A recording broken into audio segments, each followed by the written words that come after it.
아버지가 어렸을 적 당신의 가족들을 다 잃으신 분인데요. 그럼에도 꺾이지 않고 이를 악물고 성공을 이뤄내셨어요. 뒤를 돌아보신 적은 없었고 오로지 앞만 보고 나아가셨다고 합니다. 아버지는 항상 당신의 부모, 형제들의 염원을 안고 산다는 자세로 사셨습니다. 그래서 인생을 남달리 사셨던 듯 싶어요. 기본적으로 능력이 좋으셨고 부지런하기도 하셨고요. 20대 중반의 나이 때 아버지는 결혼할 기회 있으셨다고 합니다. 그러나 그 기회를 걷어차셨죠. 시작한 일에 더 집중하고 인생 계획을 짜시려고 결혼을 그때 안 하셨다고 합니다. 모든 일에는 때가 있는 법이다. 그때는 내가 아직 결혼 같은 것을 할 때가 아니라는 생각이 들었지. 그랬다가는 나의 인생 계획이라는 것에 차질이 생겼을 테니까. 당신의 그려놓으신 그림이 아니라는 이유로 결혼까지 안 하셨던 아버지는 냉정하고 비범한 분이셨어요. 여기까지만 보더라도 정말 보통 분이 아니신 것 같죠? 실제로 주변 사람들은 거의 다 아버지를 향해서 뭐라도 될 인물이다 라고 하면서 절대 평범하게 살 인물이 아니라고 입을 모았답니다. 하지만 어떤 것이든 평범한 게 가장 좋다고 하잖아요? 그런 소리가 괜히 있는 게 아니라고 저는 생각을 합니다. 당신이 원하시던 기반, 그 모든 것을 다져놓으신 이후에야 결혼을 하신 아버지가 저희 엄마를 만나셨습니다. 엄마는 그 시대 기준으로 아주 평범한 환경에서 살아오신 분이었어요. 서로 지지고 볶고 그러면서도 가족 간의 유대는 강했던 오남매 가운데 셋째가 저희 엄마셨지요. 가난하기는 했어도 이러다가 정말 굶어서 죽겠다고 걱정할 정도의 궁핍합은 아니었기에 가족끼리 서로 의지하면서 손을 꼭 붙들고 그렇게 하루하루 열심히 살아온 외가였습니다. 외할아버지께서 고지식하고 가부장적이고 남존여비 사상을 강하게 지니신 분이었던 데다가 벌이도 일정하지 못했기 때문에 외할머니께서 고생을 정말 많이 하셨다고 들었어요.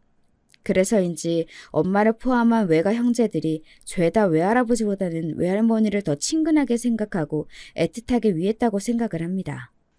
열심히 일을 해서 돈을 벌고 가족들을 챙기고 이러면서 살다 보니까 엄마가 당신의 앞으로 중매가 들어온 것을 딱 2번 거절하고 놓치고 이렇게 하셨다네요. 그러다가 시간이 흘러서 아버지를 만나게 되셨던 것이었지요. 얼핏 보면 아웅다웅하고 살아온 외가와 저희 아버지처럼 고독하고 능력만 중요시하는 분은 안 맞을 것 같지만 외할아버지께서 구닥다리 똥고집이셨으니까요. 그런 분의 눈에는 저희 아버지가 세상에 다시 없을 최고로 훌륭한 사내이자 사윗감으로 보였던 것입니다. 내가 시대를 잘못하고 났어. 더 늦게 태어났다면 나도 저렇게 내 능력을 발휘하고 자수성가라는 글자를 가슴에 품어봤을 텐데. 옛날에 가장들이 을에 그러했듯 외할아버지께서도 어쩌면 처자식에게 더 좋은 옷을 입혀주고 맛있는 음식을 먹게 해주고 싶은데 그게 뜻대로 안 되니까 그것이 답답해서 괜히 더 집안에서 삐딱하게 구셨던 것일지도 모르겠습니다. 그러니까 저희 아버지를 보시면서 은근히 부러워하셨던 것이겠지요. 외할아버지께서 무척이나 믿어주셨던 결혼 자리를 엄마가 마다하실 수 있을 리가 없었습니다. 외할머니께서는 반면에 사람이 너무 강인하고 냉청하게만 보인다면서 아버지를 썩 그렇게 마음에 들어하지는 않으셨다는데요. 네가 진작에 제때 시집만 잘 갔어도 그냥 평범하고 수더분한 남자하고 살림을 차렸을 텐데 때를 놓치니까 이렇게 되는구나. 하지만 어쩌겠니? 이 또한 너의 팔자이겠지. 결혼 생활을 하면서 돈이 없어서 머리를 싸매는 것보다야 남편 놈이 인정머리가 없어서 소가리를 하는 게 더 나을지도 모를 일이야. 그건 어떻게 생각하고 받아들이냐에 따라 달린 거니까. 네, 어머니. 저는 어머니가 무슨 말씀을 하시는 건지 잘 알아요. 다 알아들었어요. 솔직히 말씀을 드리자면 저는 그 사람이 싫지는 않아도 결혼을 하고 싶은 마음은 안 드는데. 그런데 또 생각을 해보면 결혼을 하기에 나쁘지 않은 사람 같기도 하거든요. 아버지가 강력히 밀어붙이시는데 그 앞에 대고 싫다고 말을 할 자신도 없고요. 왜 싫냐고 아버지가 물어보시면 그 질문에 대답을 할 수가 없을 것만 같아요. 그리고 시집 가면서 돈 걱정은 안 해도 된다고 생각하니까 이건 정말 다행인 것 같고요. 그냥 이게 제 마음이에요. 아버지와의 결혼 문제를 앞두고 엄마의 마음은 싱숭생숭하기만 했습니다. 두 분은 따로 연애 기간을 거치지는 않으셨고요. 결혼을 목적으로 서로 만나신 게 전부였죠. 얼굴 한 번 본 적 없는 다른 지역에 사는 남자한테 시집을 간 동네 아는 언니의 옛 일화를 떠올리며 엄마는 당신의 경우가 몇 배나 나은 것이라고 위안을 삼으셨습니다. 그렇게 결혼을 하셨어요. 하지만 평범한 가정의 분위기 속에서 살아오신 엄마와 독고다이로 악착같이 살아온 아버지는 마치 물과 기름 같았습니다. 섞여 들어갈 수가 없었죠. 물과 불로 비유를 할 수는 없었어요. 그런 거라면 서로가 대등하게 강한 성질을 가지고 있어야 하는 거니까요. 그러나 아버지의 기질이 너무 강했기 때문에 엄마는 그 앞에서 대등하게 맞서실 수가 없었죠. 일만 중시하시는 아버지, 처와 자식에게 시간을 내어주고 집안을 애정으로 물들이는 방법 따위는 모르셨던 아버지.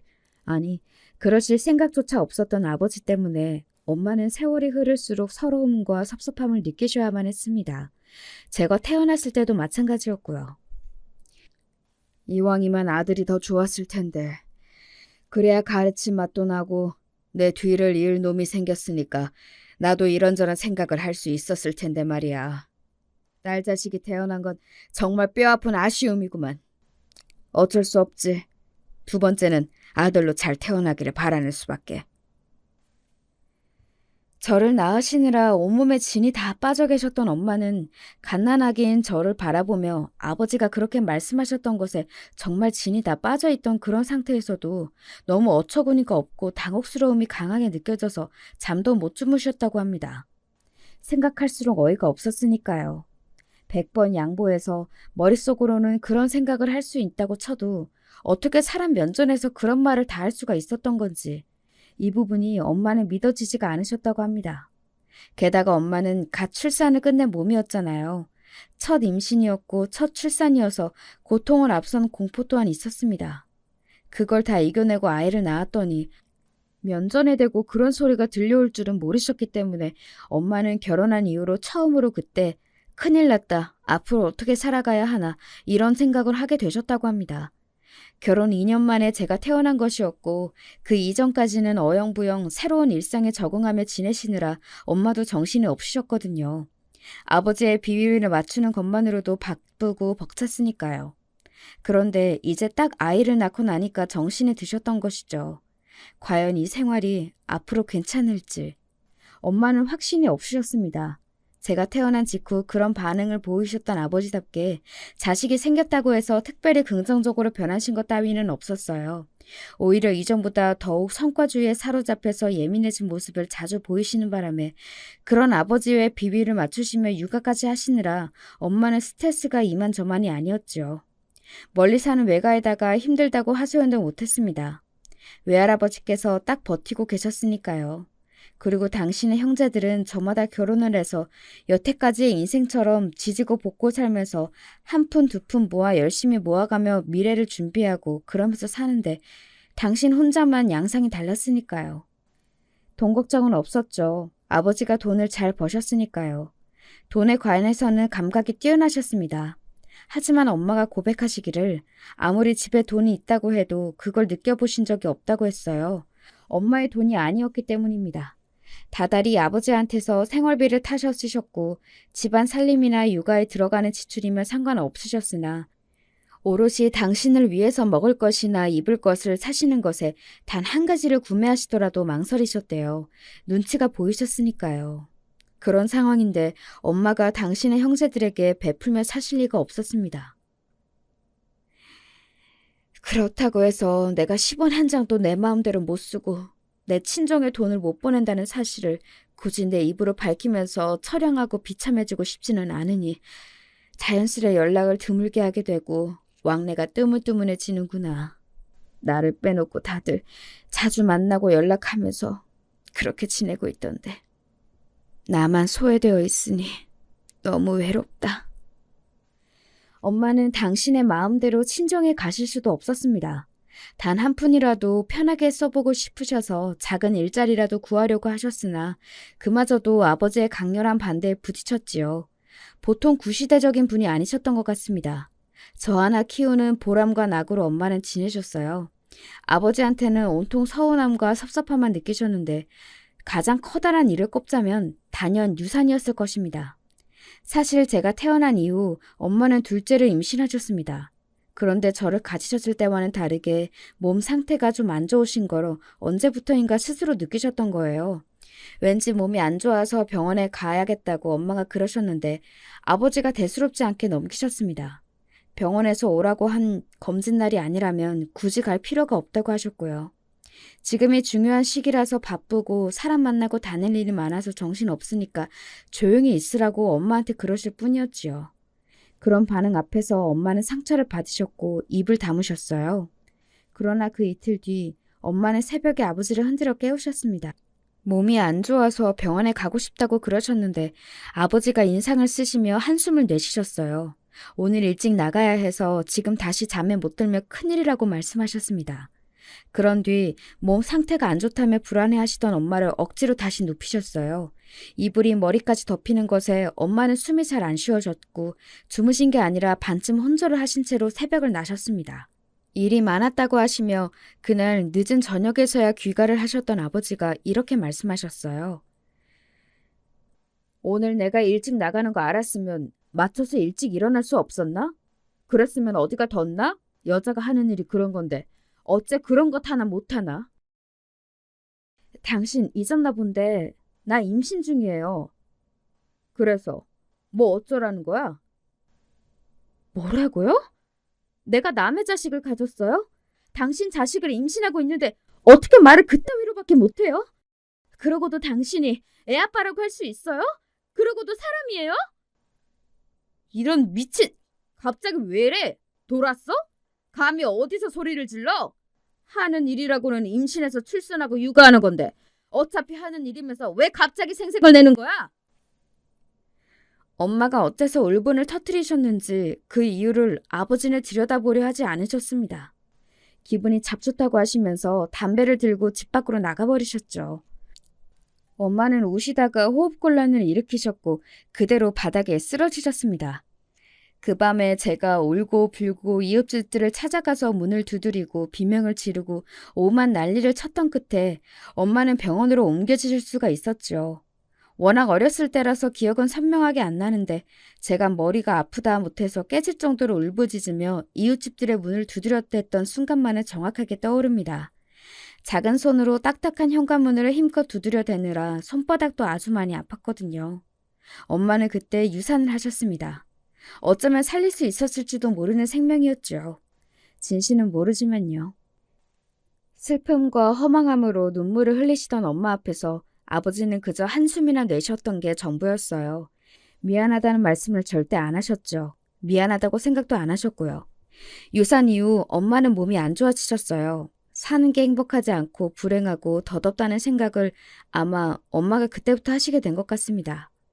부모가 세상의 전부인 어린아이는 사랑을 받으려고 자신의 세상을 지키려고 본능적으로 사력을 다하게 되지요. 저는 제가 말썽 한번 안 피우고 착한 아이로 지내면 혹시 부모님이 좋아하실까봐 늘 전전긍긍을 하면서 속으로 오만 고민과 노력을 다하면서 그렇게 유년 시절을 보냈습니다. 아버지의 표정을 살피고 엄마의 기분을 살피는 건 어느새 저에게는 숨 쉬는 듯이 자연스러운 일이 되어 있었지요. 사춘기 나이가 되고 나니까 저도 슬슬 숨이 막히더라고요. 사고방식이 완전히 뒤바뀌는 시기였으니까요. 저희 집의 분위기가 절대 정상이 아니라는 생각도 하게 되면서 아무런 걱정 없이 뛰어놀아도 부족했을 어린 시절을 부모님의 눈치나 살피고 분위기를 읽느라 정신없이 보냈다는 게 억울해지기도 하였습니다. 이런 저의 변화를 엄마도 알고 계셨겠지요. 제가 더 이상 코 올리게 어린 아이도 아니니 이제 슬슬 엄마도 그걸 떠올리게 되실 때였습니다. 이혼 말이에요. 하지만 그건 쉬운 일이 아니었죠. 과거를 천천히 돌아보자면 저는 냉정하게 돈 때문에 엄마가 아버지하고 이혼을 못하신 거라고 결론이 내려집니다. 엄마한테서나 최악의 남편이었고 저한테서나 어려운 아버지였지. 당장 외가의 시각에서만 봐도 아버지라는 사람은 괜찮은 인물이었습니다. 외할아버지께서 돌아가셨을 때 아버지가 위험을 보이셨죠.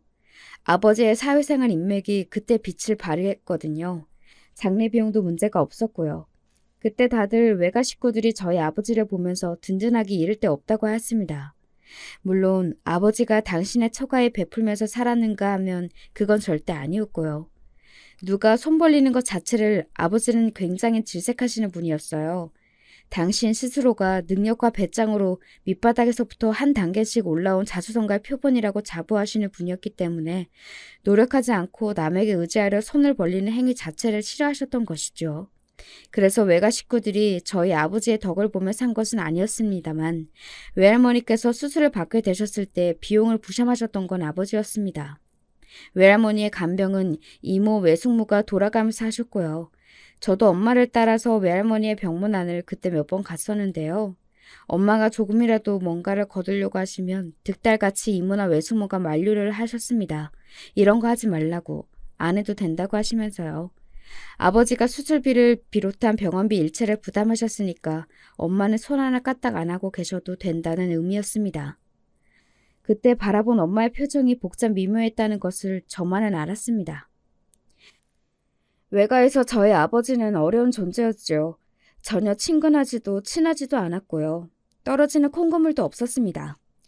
그러면서도 응급 상황이라든지 정말 비상시에는 최후의 보루로 찾아갈 수 있는 존재처럼 외가에서 아버지가 그렇게 여겨지고 있다는 사실을 엄마는 알고 계셨습니다. 퇴원을 하신 후에 요양생활을 거쳐서 외할머니는 건강을 많이 회복하셨어요. 그때 저는 사춘기 초입에 들어선 때였고 가기 싫었지만 엄마를 따라 외할머니를 뵈러 나선 적이 있었습니다. 저는 만화책을 보며 구석에 앉아 있었는데 문득 두 분의 대화 소리가 들려오더군요. 보통의 내용이었다면 제가 신경을 안 썼을 텐데 그게 아니었기 때문에 만화책을 덮고서 두 분이 계신 쪽으로 살금살금 걸음을 옮겼습니다. 이혼에 대해서 어떻게 생각하냐고 엄마는 그걸 외할머니한테 여쭤보고 계셨습니다. 이혼? 나 때는 그런 거 꿈도 못 꿨다. 요새는 세상이 달라지고 있더만. 여자들도 굳이 이혼 전적에 있는 걸 숨기면서 새로 남자를 만나지도 않는다지. 예전에는 이혼 낙인이 찍히면 부끄러워서 다들 쉬쉬하면서 그랬는데 세상이 많이 달라졌어. 어머니, 그럼 저도 이혼을 해도 되나요? 애는 어쩌고? 영선이 생각은 안 하고서 이혼을 하겠다니? 제가 키우면 되죠. 그리고 영선이도 이제 마냥 어린애가 아니에요. 보셨잖아요. 이제 다 컸다고 말 안 듣는 거. 말을 안 들으니까 아직 어린애지. 다 큰 거 아니야. 아직 갈 길 멀었어. 네가 혼자서 어쩌려고 그래? 혼자도 아니죠. 어머니도 계시잖아요. 어머니가 저희 오남매도 다 키워내시고 보통 선수가 아니시잖아요. 내가 뭐가 선수냐? 나 이제 다 늙었다. 다음번에 또 수술 같은 거 받게 되면 그때는 그냥 죽는 거다. 기력 없어. 이혼을 하지 말라는 거예요? 내가 한번 물어보자. 왜 이혼을 하겠다는 거니? 이유가 뭐야? 행복하지 않아서 그래요. 내가 예전에 그러지 않았니? 마음먹기에 달린 거라고. 행복을 그 안에서 찾아봐라. 사랑이 없어요, 어머니. 사랑이 전혀 없다고요.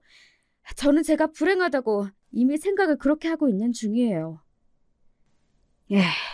이혼을 한다고 해도 네가 애를 안 빼앗길 자신은 있고? 네?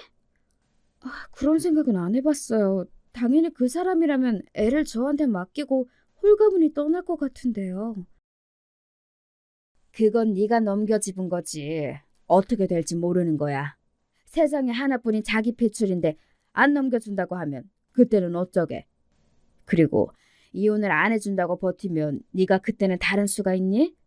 괜히 부부 사이만 더 안 좋게 어그러지지. 이혼을 어떻게든 해낸다고 해도 네가 땡전 한 푼 못 챙기고 쫓겨날 수도 있어. 그런 것까지 네가 생각을 잘 해야 돼. 말씀으로는 기력이 이제 없다고 하셨지만 외할머니께서는 그날 그것보다 더 기력이 넘칠 수는 없을 것 같은 기세로 촌철살인을 날리셨습니다. 생각해보면 외할머니의 말씀이 옳았어요. 아버지가 바람을 피운 것도 아니고 처자식을 때린 것도 아니고 엄밀히 말해서 돈을 안 준 것도 아니었지요. 아버지가 결혼 생활을 깨트리신 것도 아닌데 엄마가 이혼을 요구하신다면 괘씸하게 여겨져서 정말 맨몸으로 쫓겨나실지도 모르는 일이었습니다. 외할머니의 조언을 들으신 엄마는 생각이 많아졌고 당신의 형제들에게도 혹시 이혼을 하면 어떨지 말을 꺼내보셨습니다. 그러나 하나같이 웬 이혼이냐 참고 살아라 라는 대답을 해줄 뿐이었죠. 그 시절에 외할머니께서도 온갖 고생 다 하시면서 외할아버지의 곁에서 오남매 자식들을 다 키워내셨는데 그런 걸 생각하면 지금의 엄마의 화소연은 복에 겨워 넘친 것이라고 외가 식구들이 말을 했습니다. 다들 아버지가 필요한 존재라고 생각을 하셨기에 똑같이 입을 모았던 듯 싶어요. 가슴 아프지만 이게 현실이었죠. 그래서 엄마는 참고 살기로 하셨습니다. 이번 생은 그냥 이렇게 살다가 가는 거라고 소리를 자주 중얼거리셨어요. 그리고 저를 향해서 꼭 이런 당부를 남기셨고요. 영선아, 우리 딸. 너는 이 다음에 꼭 네가 사랑하는 남자하고 결혼해라. 알았지? 조건 보지 말고 네 마음을 향하는 남자를 만나. 아마 네가 다 자라서 이 다음에 결혼할 때가 되어도 우리 집은 돈이 없어서 힘들진 않을 거야. 아니, 오히려 그때가 되면 더 잘 살겠지. 그러면 너는 돈 같은 거 계산 안 하고 조건 안 보고 네가 마음에 드는 남자를 잡아서 결혼하면 되는 거야. 꼭 그렇게 해. 저는 그런 당부를 하도 들어서 귀에 인이 박힐 지경이었습니다. 엄마는 당신이 그렇게 못 사신 것이 한이 맺혀서 그러신 듯 보였어요. 하나뿐인 딸은 당신처럼 절대 그런 모습으로 살기를 원하지 않으셨죠. 지금 생각해보면 엄마는 우울증을 앓고 있었던 것 같습니다. 엄마는 걸핏하면 저에게 그런 당부만 하셨고 아버지는 저한테 공부 잘하고 있냐, 시험 봤냐, 몇 등이냐 이런 것만 물어보셨습니다. 학교 생활이 어떤지, 친구들은 누구누구가 있는지 이런 것들을 저에게 궁금해하시는 걸 본 적이 없었어요. 두 분 중에 저와 더 친밀한 쪽은 다혜는 엄마였죠.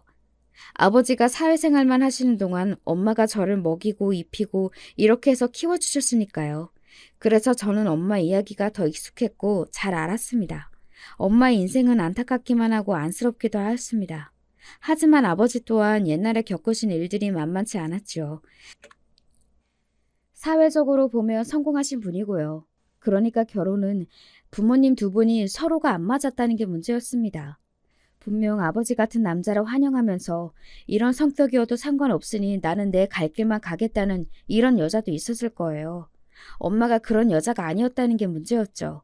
반면에 또 엄마 같은 여자를 너무나도 환영하면서 가족 중심적으로 살고 싶고 처자식이 삶의 이유이자 원동력인 남자가 분명히 있었을 것입니다. 그런데 아버지는 감정적으로 생각하시는 걸 싫어하고 냉정하다 못해서 냉혈한인 것이 문제였고요. 두 분의 결혼은 잘못된 만남이었다고 생각을 해요. 저는 저 또한 피해자가 아닐까 싶었습니다. 두 분의 그런 모습 때문에 자식인 저는 부모의 사랑을 올곧게 받지 못했다는 결핍이 있었습니다. 그러나 겉으로 보기에는 제가 어려움 없는 집안의 외동딸로만 보였다는 게 문제였네요. 고등학교 때였는데요. 1학년 때부터 1년 내내 친하게 지냈던 무리가 있었고 2학년에 올라가서도 변함없이 함께 몰려다녔을 만큼 가까운 사이였습니다. 영선이 걔 징징거리는 거 진짜 들기 싫지 않아? 그럴 때마다 면상에 주먹 꽂아주고 싶더라. 나는 싸대기 갈겨주고 싶어. 아버지가 돈을 잘 벌면 뭐하냐면서 용돈도 제한적으로 받아서 다 소용없다고. 그 말할 때가 제일 싫지 않아? 뭐 어쩌라는 거야? 그래봤자 집이 잘 산다는 건 변함없는 사실 아니야? 잘 산다는 걸 자랑하는 거야 뭐야? 짜증나서 진짜. 걔네 집 쫄딱 망하고 반지하로 기어들어가기를 기도하게 됐어. 빨리 망했으면 좋겠어. 박영선 집이 제발 망하게 해주세요. 잘 살아서 돈 걱정 없는 애들 보면 속이 뒤틀리니까 싹 다 망해라. 믿었던 친구들이 제 뒷담화를 화장실에서 하면서 신나게 낄낄거리는 걸 어쩌다 목격하게 됐던 이후로 저는 트라우마가 생겼습니다. 아버지가 어째서 차가운 심장을 가지고 사회생활을 하고 계시는 건지 처음으로 이해가 될 듯 말 듯 싶더라고요. 사람들이 생각보다 돈 많은 사람들을 싫어하고 질투하고 자기들이 있는 위치로 끌어내리고 싶어하고 제발 망하기를 속으로 기원한다는 걸 시간이 지날수록 저는 더더욱 잘 알게 되었어요. 정서적으로 의지할 곳이 필요해서 친구들을 찾았던 저는 점점 더 사람을 경계하게 되었습니다. 대학 생활을 하면서도 불필요한 집안 이야기는 굳이 꺼내지 않았어요. 신입생 시절에는 약간 실수를 해서 털어놓기는 했었는데 역시나 좋은 결과로 돌아오지 않았거든요. 그래서 최소한의 개인 정보만 공유하며 제 자신을 드러내지 않고 살았습니다. 제가 20대 중반 대학을 졸업할 무렵에 엄마가 바람을 피우셨어요. 또래의 상대였고요. 그 상대가 새벽에 술에 취해서 엄마한테 전화를 걸었는데 그걸 아버지가 받으시면서 들통이 났습니다. 엄마는 가벼운 만남이었다, 몇 번 안 만났다, 진심이 아니었다, 그럴 생각이 없었는데 휩쓸려서 잠깐 이렇게 된 것이다. 이렇게 필사적으로 말씀을 하셨습니다. 아버지는 들은 척도 안 하셨고요. 절대 용서 못해. 당신하고 그 자식 둘 다 가만히 안 둬. 아버지는 엄마한테 10원 한 장 안 쥐어주고 이혼 후에 쫓아낼 거라고 하셨습니다. 냉정한 얼굴로 선언하신 아버지 앞에서 엄마가 울컥하셨고요. 내가 견눌지를 하게 된 데에는 당신도 잘못이 있잖아. 평생을 나를 외롭게 만들었잖아. 대체 이게 무슨 부부라고 할 수 있겠어? 이 여자가 정말 미쳤나? 지금까지 내가 뭘 못해줬어? 내가 뭘 안 해줬어? 마트에 장보러 함께 가자는 것조차 단 한 번을 안 해준 사람한테 내가 지금까지 뭘 받았을 것 같아? 엄마의 눈물 젖은 반격에 아버지가 헛웃음을 치시던 바로 그때 외할머니께서 쓰러지셨다는 다급한 연락이 날아들었습니다. 위독하신 상태였고 단 이틀 만에 모두가 외할머니와 영원한 이별을 해야 한다는 것을 받아들이고 모였습니다. 부모님의 분위기가 전에 없이 유독 심상치 않다는 것을 그런 와중에도 이모가 눈치를 채셨어요. 그러면서 외가 식구들이 부모님의 상황을 알게 되었고요. 당신의 생애 마지막 순간을 보내고 계셨던 외할머니께서는 아버지를 곁으로 부르셨습니다. 그리고는 유언으로 엄마의 부정을 용서해달라고 하셨어요. 아버지가 정말이지 대단하신 분입니다. 돌아가실 분 앞에서 이렇게 대답하셨던 거예요. 글쎄요, 용서가 쉽지 않습니다. 내 딸이라고 자네와 사는 게 쉬웠겠나? 외할머니께서는 그때 모든 기력을 끌어모아 말씀을 뱉으셨던 것 같습니다. 그럼 이것 하나만 약속해주게. 자네가 먼저 내 딸하고 이혼하지는 말아줘. 머뭇거리시던 아버지가 이내 약속을 드리겠다고 대답을 하셨어요. 몇 시간 후에 외할머니께서는 영면에 드셨습니다. 장례식 때 유독 아버지가 생각에 잠기신 얼굴인 것 같았는데 그게 제 착각이 아니었더라고요. 외할머니께서 돌아가시고 보름 정도가 흘렀을 때 아버지는 생각이 많아졌다고 하시면서 지금 한번 재산 정리를 하고 갈 때라고 선언하셨습니다. 그런 다음 저에게 상가검을 한 채를 해주셨던 거예요. 그래도 자기 자식이라고 하나뿐인 핏줄이라고 해줄 수 있는 건 해주긴 하네. 아들이 아니고 딸이라서 아쉽다는 소리를 입에 달고 살 때는 언제고. 쓸쓸하게 말씀하시던 엄마의 얼굴은 말로는 설명 못할 복잡한 감정을 담고 있었습니다. 그 이후로 부모님은 따로 살기 시작하셨어요. 별거를 하신 것이었죠. 이혼은 안 하셨고요. 엄마가 사시는 집은 아버지가 장만을 해주셨습니다. 생각해보면 한 번도 세 식구가 오붓하게 화목하게 시간을 보내본 적이 없던 그런 집이었습니다. 어렸을 적에는 저도 사랑을 받고 관심을 구걸해 보고자 제가 노력하며 집이 밝아질 줄 알고 열심히 발버둥을 쳐본 일이 있었습니다만 별로 효과는 없었고 그 시절을 지나고 나니까 더 이상 감정 소모만 되는 발버둥을 안 치게 된 저였지요. 그래서 대학을 졸업한 뒤에 일자리를 잡아서 혼자 지내고 있던 저는 별거를 하시게 된 부모님을 어떻게 대해야 할지 몰랐어요. 제가 나선다고 해서 두 분의 관계가 봉합이 될 거라는 건 기대도 안 했고요. 그래서 그냥 지냈습니다. 제 위치에서 제 자리에서 그렇게 하루하루를 살았습니다. 결혼 생활에 대한 큰 기대가 없었음에도 불구하고 이왕 결혼을 할 거라면 일찍 하는 게 낫겠다는 생각은 있었어요. 제 마음이 향하는 남자와 조건을 보지 말고 결혼해서 살라고 그렇게나 지겹도록 당부를 하셨던 엄마의 염원이 저에게 닿았던 것일지도 모르지요. 저는 정말로 남편의 다른 조건은 안 보고서 결혼했습니다. 같이 있으면 편안하고 좋아하는 영화와 책이 동일하다는 것에서 끌린 상대였을 뿐이에요. 이미 아버지한테서 건물을 받은 저였습니다. 그 이상으로 바라지도 않았고 제 힘으로 남편과 둘이서 결혼을 하고 싶은 생각이 강했어요. 그래서 결혼할 때 시댁이나 친정 어느 쪽의 도움도 따로 받지 않고서 남편하고 둘이 발품을 팔아가며 적당한 월세집을 구해서 결혼 생활을 시작했습니다. 이런 저를 엄마는 무척이나 반겨주셨고요. 제가 결혼한 후에 얼굴에 점차 화색이 돌기 시작한 엄마를 보니 결혼하게 잘했다는 생각이 들었습니다. 남편하고 저는 회사에서 처음 만난 사이였습니다.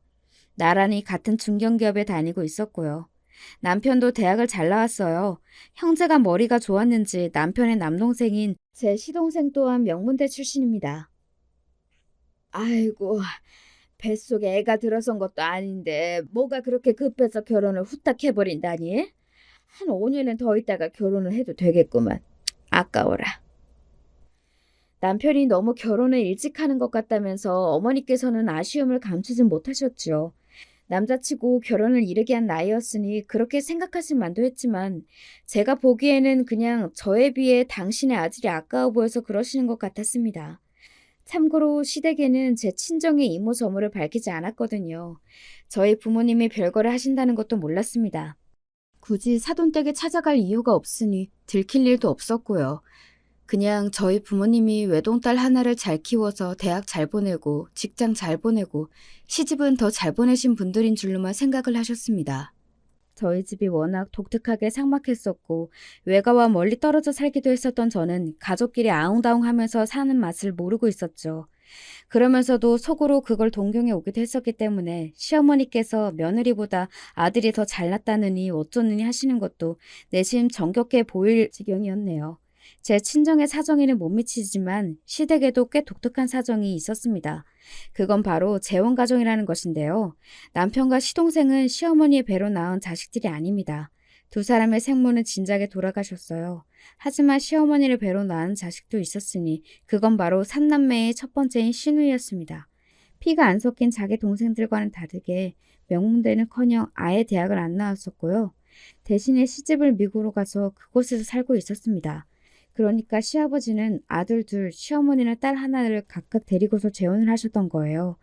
남편하고 시동생은 워낙 어렸을 때 시어머니를 만나게 돼서 그런지 특별한 거부감은 안 느끼고 잘 살아온 모양이었어요. 특히 막내였던 시동생이 더욱 그랬던 듯 싶고요. 형제가 워낙 공부를 잘하고 영특해서 둘 다 성인이 된 다음에야 앞길이 훤히 보였으나 시댁이 원래 경제적으로 넉넉하지는 못했기 때문에 예전에는 좀 어려웠다고 해요. 특히 남편이 고등학생이었을 때 시아버지께서 일하다가 사고를 당하셨거든요. 수술만 3차례 받으셨습니다. 시누이는 본인이 공부도 못했지만 더 큰 이유로는 집안 형편 때문에 대학을 못 갔고 일을 다니고 있었어요. 그리고 시누이가 힘들게 모은 돈은 죄다 남편의 대학 등록금이 되었고요.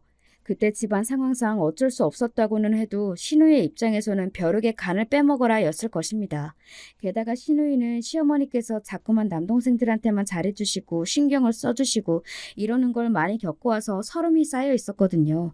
시어머니의 입장도 이해가 갑니다. 피가 안 섞인 자식들이기 때문에 오히려 더 잘해줘야 한다는 강박이 있으셨을 거예요. 게다가 그 둘이 더 어렸으니까요.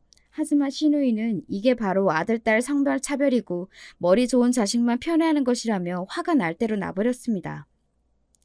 남들은 대학 갈 때 본인은 죽어라 일만 했는데 수중에 모은 돈이라고는 10만 원도 없었죠. 집안을 위해 다 희생해서 내놓아야만 했으니까요. 제 남편이 꽤 괜찮은 대학에 들어가서 즐겁게 대학 생활을 하는 걸 본 시누이가 폭발해버렸죠. 본인도 사실 대학 생활이라는 거 안 해보고 싶어서 안 해본 건 아니었거든요. 미국에서 나온 남자라 우연히 만나게 되었을 때 신우의 머릿속에는 전구가 켜졌습니다. 그 남자를 조르고 졸라서 결혼하게 되었고 그렇게 미국 생활이 시작되었던 것입니다. 세상에, 미국이 어디인 줄 알고 거기를 간다고 그래? 됐어요. 이제 엄마한테는 기대도 안 해요. 나는 이제 미국에서 새 삶을 시작할 거예요. 재미교포를 만나서 미국으로 가버린 시누이 때문에 시부모님 두 분 다 어안이 벙벙하셨다죠. 한편으로는 그런 놀라운 방식으로 본인의 삶을 개척하고 떠나버린 시누이를 아무도 붙잡을 명분이 없었기 때문에 수긍을 하는 수밖에 없다고 다들 그런 생각을 했던 것이죠. 미국에 사는 시누이를 제가 잘 알지도 못한 것은 당연한 일이었습니다. 저희 부부 결혼할 때나 봤었고요. 그래서 그냥 미국에서 잘 먹고 잘 사는 줄로만 알았어요. 사람 사는 모습이 다 거기서 거기니까 미국이라고 해서 뭐가 특별하겠나 싶기도 했었고요. 그런데 생각지도 못한 지점에서 신우이가 튀어나오더군요. 아, 그렇게 된 것은 좀 나중 시점의 일입니다. 그렇게 되기 전까지의 흐름을 정리해 볼게요. 저는 예상보다 이르게 임신을 했어요. 한 3년 정도는 더 있다가 아이를 가질 생각이었는데 예상치 못하게 생명이 일찍 찾아와서 남편하고 둘이서 엄청 놀랐습니다. 고민하다가 저는 퇴사를 했어요. 왜냐하면 임신하고 나서 몸이 좀 많이 안 좋았는데 예전에 엄마가 어떠셨는가를 떠올렸거든요. 두 번째 임신을 하셨을 때 컨디션이 너무 안 좋고 몸도 이상하고 그런 걸 경험하시다가 어느 날 결국 유산을 하셨던 엄마의 슬픈 경험을 제가 잘 알고 있었습니다. 저는 엄마의 자식이니 그런 걸 담지 말라는 법은 없었지요. 그래서 과감하게 우선순위를 결정하고 퇴사를 했던 거예요. 그리고 나는 아이에게 충실하고 최선을 다하는 부모가 되고 싶어. 외롭지 않게 둘 거야. 뱃속의 아이를 향해 그런 다짐을 했었습니다. 결국 저는 입원을 해서 병원에 오래 있다가 출산을 했었고요. 그런 걸 보면 빠른 퇴사가 정답이었던 것이죠. 다행히 건강한 아이를 품에 안아볼 수 있었어요. 태어난 손자를 보며 아버지와 엄마 두 분이 지으셨던 표정은 영원히 못 잊을 것만 같습니다. 홀린 듯이 멍하게 갓난아기를 정말 한참 동안이나 바라보셨던 두 분을 향해서 저는 어쩌면 다시 함께 사시는 모습을 기대해봐도 좋지 않을까 이런 바람을 품어봤었네요. 제가 육아와 살림을 하며 정신없이 사는 동안에 시댁의 어른 두 분이 돌아가시는 일도 있었고 어쩌다 보니까 시댁이 제사를 가져오게 되었어요. 원래는 큰 어른 댁에서 했던 제사이거든요. 그런데 시부모님께서 마다하지 않으시고 마땅히 맡아야 할 제사라고 하시면서 가져오신 것까지는 좋았는데 그렇게 되니까 며느리로서 제가 할 일이 너무 많아졌습니다. 제사가 그렇게 복잡하고 시간 잡아먹고 체력을 써야 하는 일인지 미처 그 이전까지는 정확히 몰랐었네요. 혼미백산의 제사를 겪고 나서 파김치가 됐었는데 그래도 사람이 적응의 동물이라고 열심히 하다 보면 또 마무리를 짓게 되는 것이 제사였기 때문에 일은 악물고 정말 최선을 다했습니다. 분명 처음에는 저와 같이 용을 써주셨던 시어머니께서 날이 갈수록 은근히 저한테 모든 것을 전가하시는 그림이 된 것 같아서 그건 좀 기분이 상했지만요. 제가 힘들게 독방 육아를 다 하고 이렇듯 집안 행사가 있으며 팔 걷어붙이고 나선다는 것을 아시면서도 당신의 아들이 혼자 외벌이를 한다는 것이 못마땅한 게 시어머니 어쩔 수 없는 마음임을 저는 알고 있었습니다. 동서가 시기적절하게 들어와줘서 저는 환영이었어요. 며느리 하나 더 늘면 좋은 일이었죠. 결혼할 여자친구가 있다는 소리만 했었지 어떤 상대인지 집에 안 밝혔던 시동생이었는데요. 알고 보니까 동서가 의사였습니다. 장사가 아주 잘 되는 어느 가정의학과 의원이 의사를 둘 두고 있었는데 그중 하나가 동서였어요. 오래 진료를 보던 한 의사가 해외로 나가게 되면서 공석이 생겼지요. 잘 나가는 멋진 의사 선생님이 집안에 들어왔다면서 시부모님께서는 연신 싱글벙글이셨습니다. 편찮으셔서 기력이 안 좋은 시아버지께서도 의사 며느리가 생긴 것을 반기셨지만 빵빵한 사돈 집안이 생겼다며 입이 귀에 걸린 시어머니의 환대에는 많이 못 미쳤습니다. 동선의 친정이 꽤나 잘 사는 집안이었거든요. 자식을 의대에 보내고 그 비싼 학비를 대출 하나 없이 지원할 정도는 되었다고 그랬습니다. 당연히 동서가 어디서 일하는지 그 위치를 듣게 된 저였는데 그곳이 너무나도 익숙한 곳인지라 놀랄 수밖에 없었지요. 선뜻 입 밖으로 말이 안 나서 보류를 하고 있었다가 동서하고 친분이 좀 쌓인 이후에 알려주었습니다. 동서가 수더분하고 사람이 참 괜찮더라고요. 그래서 이런저런 대화를 하다가 알려주었고 동서가 깜짝 놀라서 뒤로 넘어가려고 했습니다. 평소에는 잊고 살았던 신우의 존재를 상기하게 된 것은 동서가 놀라서 뒤로 넘어갈 뻔한 뒤 며칠이 안 지났을 때였습니다. 제사가 있었거든요. 그날따라 좀 정신이 없기도 했었고 앞으로 제사 때마다 동서하고 손발 맞춰가면서 해야 될 테니까 처음부터 시작을 잘 해두자 싶어서 제가 동서한테 지시를 많이 했습니다. 동선이 꼬면 안 되니까 딱 그때 해야 할 것을 순서를 정해서 동서한테 하라고 지시를 했던 것이고요. 사실 기름 앞에 앉아있는 거라든지 뭐 그런 힘든 건 제가 다 했고 동서는 제가 시키는 대로 다른 준비들만 한 거나 다름없었어요. 그런데 시어머니의 눈에는 그것마저도 아니고게 보이셨나 봅니다. 아니 대체 뭔 상황이야? 왜 우리 의사 며느리가 동분서주하면서 바쁘지? 네? 할 게 많으니까 바쁘겠죠? 그게 아니라 네가 시키니까 바빠진 거잖아. 너는 왜 네가 하지 않고서 네 귀한 동서를 부려먹고 그러니? 귀하면 제 동서가 아닌 게 되나요? 제사가 오늘까지만 하고 없어질 것도 아니고 앞으로 동서하고 저하고 둘이 으쌰으쌰하면서 해야죠. 저는 동서한테 뭘 해야 하는지 알려준 것뿐이에요. 그리고 아직 힘든 건 시키지도 않았어요. 힘들어 죽겠는데 시어머니께서 다가와서 웬 잔소리까지 하시니까 저도 짜증과 당혹스러움을 담아서 받아쳤지요. 그런데 그러자마자 무슨 일이 벌어졌는지 아세요? 바닥에 앉아서 힘들게 쭈그려 앉아 가스버너를 켜놓고 한참이나 전을 붙이고 있었던 제 머리통을 시어머니께서 후려치셨습니다. 야, 이거사. 너는 집안 살림하면서 애 키우면서 제삿날 되면 제사상 차리는 전업주부이고 네 동서는 우리 집안에 하나뿐이 귀한 이사인데 같아? 그게 같아? 저는 보통이 아닌 집구석에서 태어나 자랐지만 집에서 맞은 적은 없었거든요. 와, 너무 어처구니가 없어서 저도 모르게 입을 벌리고 시어머니를 멍하게 올려다봤습니다. 뭐라고 대꾸를 해야 할지 말을 고르고 있던 바로 그때였어요. 어머님, 지금 뭐 하시는 거예요? 동서가 사색이 되어서 다가오더니 얼른 제 옆에 쭈그려 앉아서 제가 맞은 머리를 들여다보는 신용을 했습니다. 그 모습에 시어머니의 눈이 휘둥그레졌고요. 아, 둘이 이렇게나 사이가 가까웠어?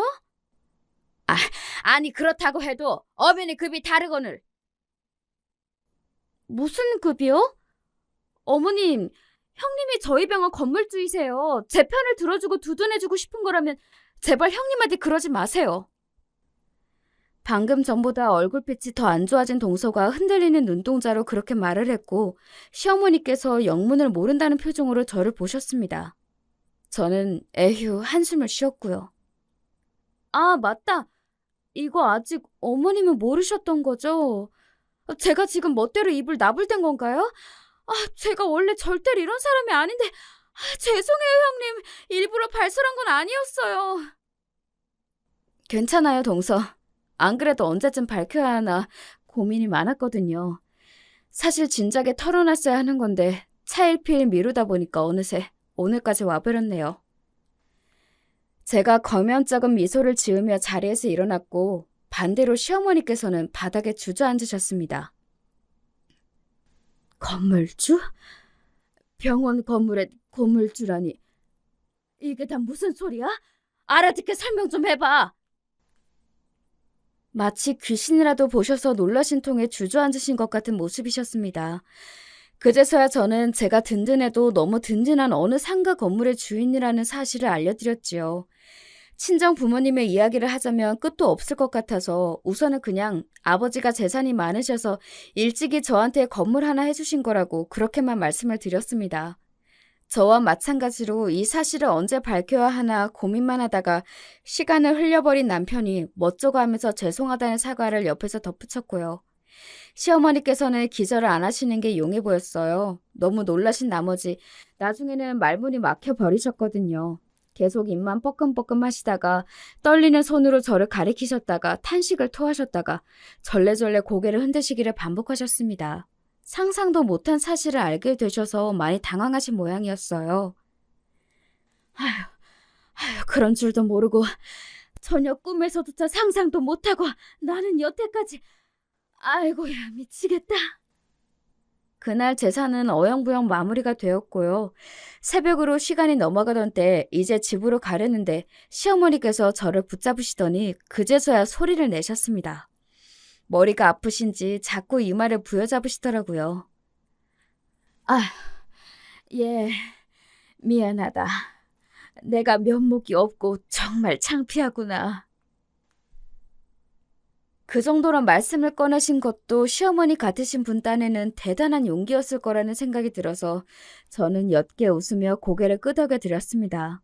여태까지 건물주라는 사실도 안 밝히고 그렇다고 몰래 호화 생활을 한 것도 아니었으니 저에게 뭔가 사정이 있었다는 걸 시어머니께서는 왠지 짐작하신 듯 했어요.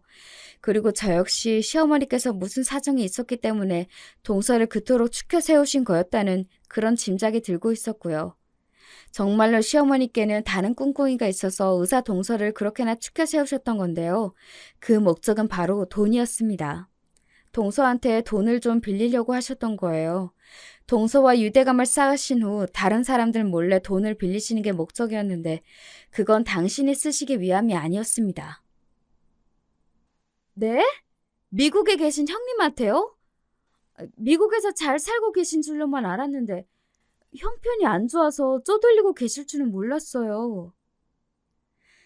혼자 잘 살아보겠답시고 미국으로 시집을 가버렸으니 그 자존심에 말을 안 하고 있었지만 그런다고 해서 내가 내 딸의 상황을 눈치채지 못할까봐 암만 해도 느낌이라는 게 있어서 캐물었더니 아휴 형편이 얼마나 초라하든지.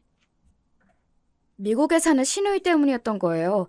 시누이한테 목돈을 보내주고 싶으셨던 시어머니께서 당신의 남편과 자식들에게는 차마 말도 못 꺼내셨다는 게 저로 하여금 많은 생각이 들게 만들었습니다. 재혼 가정이 아니었다면 달랐을 거라는 생각이 계속해서 들더군요.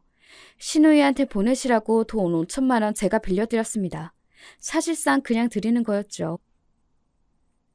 고맙다고 말씀하시며 눈시울을 붉히시던 시어머니의 모습을 보면서 부모님이 겹쳐 보였습니다. 바뀔 게 없을 거라고 믿지 말고 제가 용기를 내보면 어떨까 싶더라고요.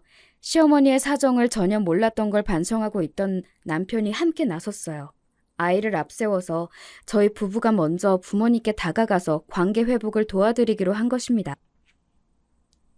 평생 냉혈 안으로 사시다가 돌아가실 것만 같았던 아버지가 어느새 많이 늙어 계셨고 당신의 손자를 보면서 씩 웃으시는 모습을 보니 기분이 정말 이상하더군요. 그리고 따로 살면 손자가 2번 발걸음을 해서 번거롭다는 걸 핑계로 드시며 어느 날 두 분은 별거 생활을 청산하셨습니다. 그것만으로도 저는 아주 만족스러웠고요. 시어머니하고는 잘 지내게 되었어요. 동서하고는 거의 친구 같은 동서지간이고요. 아참, 제사는 이제 아주 약소하게 지낸답니다. 준비하는 것도 없다시피 하고요. 제사를 핑계로 그냥 다 같이 모여서 이야기나 나누고 즐겁게 지내는 모습으로 바뀌었어요. 온 집안 식구들이 모여서 웃고 떠드는 가운데에 있는 제 모습이야말로 꿈꿔오던 생활이 맞는 것 같답니다.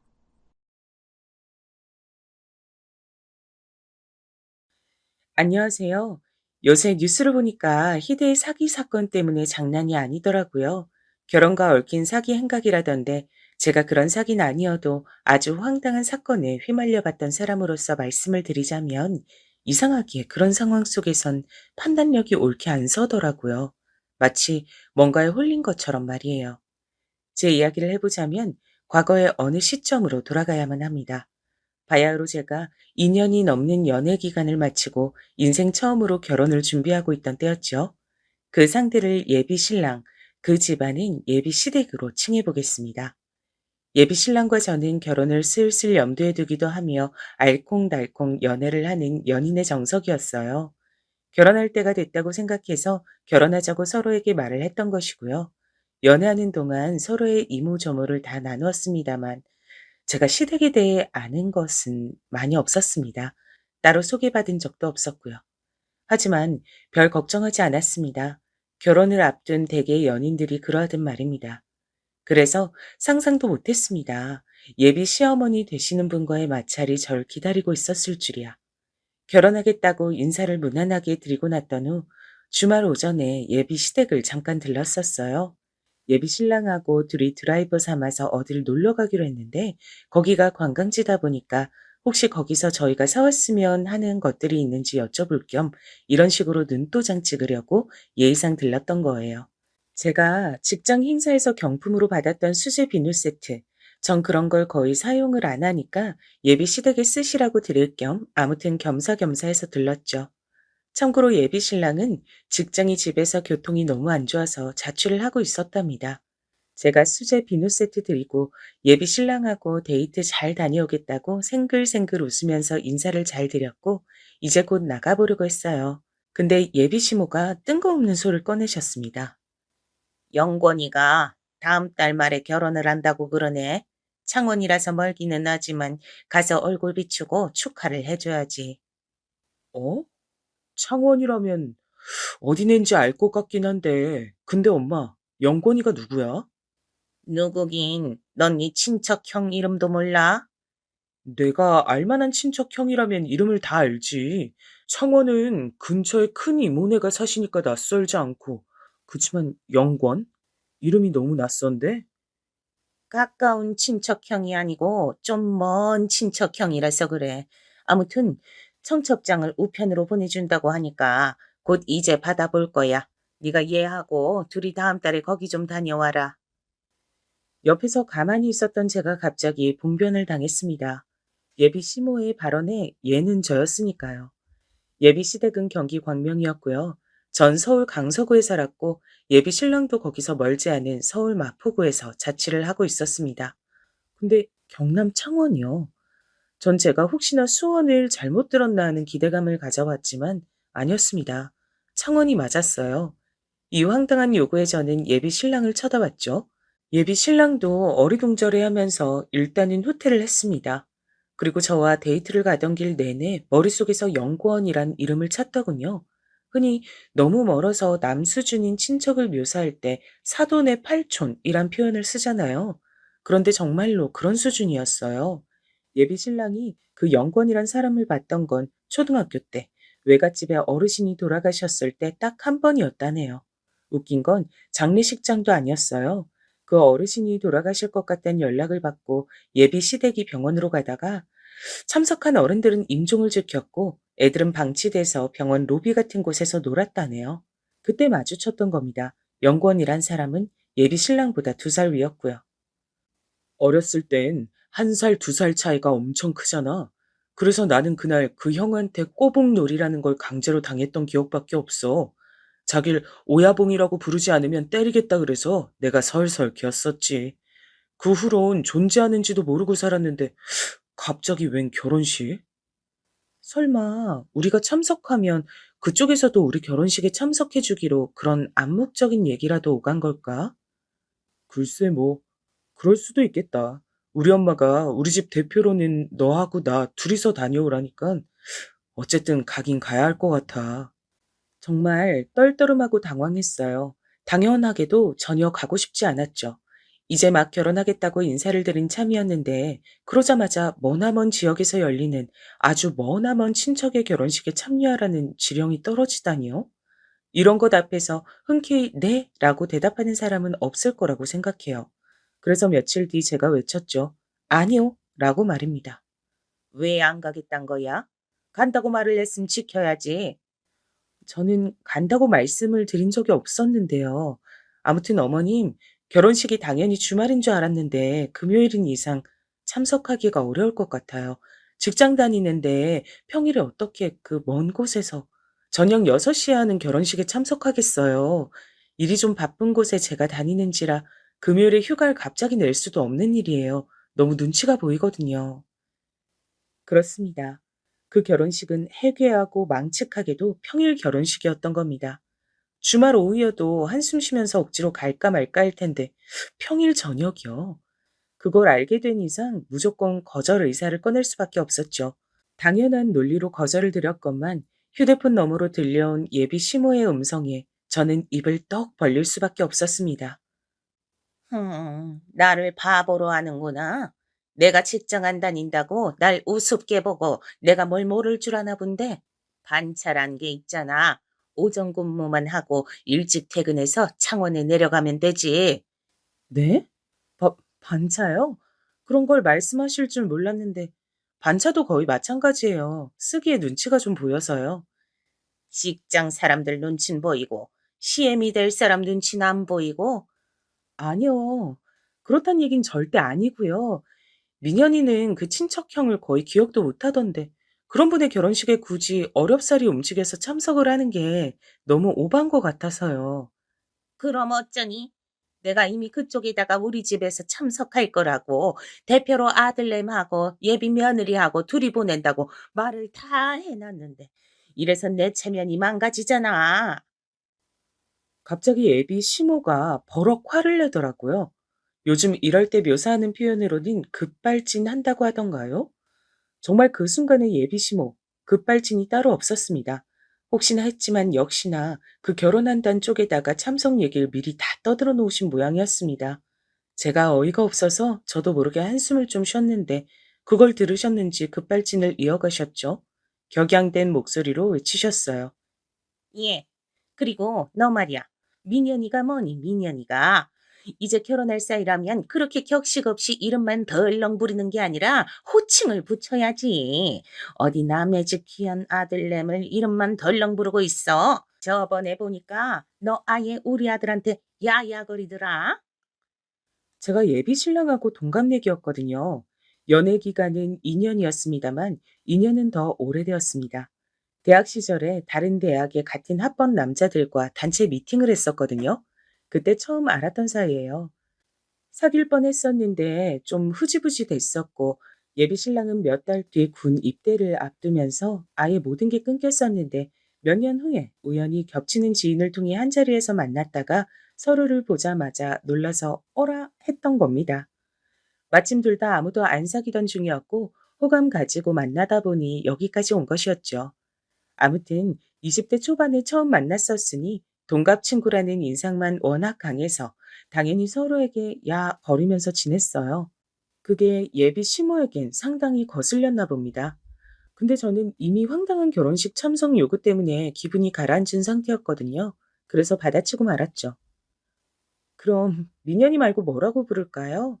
남의 집 귀한 아들내미니까 님은 붙여줘야겠죠. 앞으로는 민현님이라고 부르겠습니다.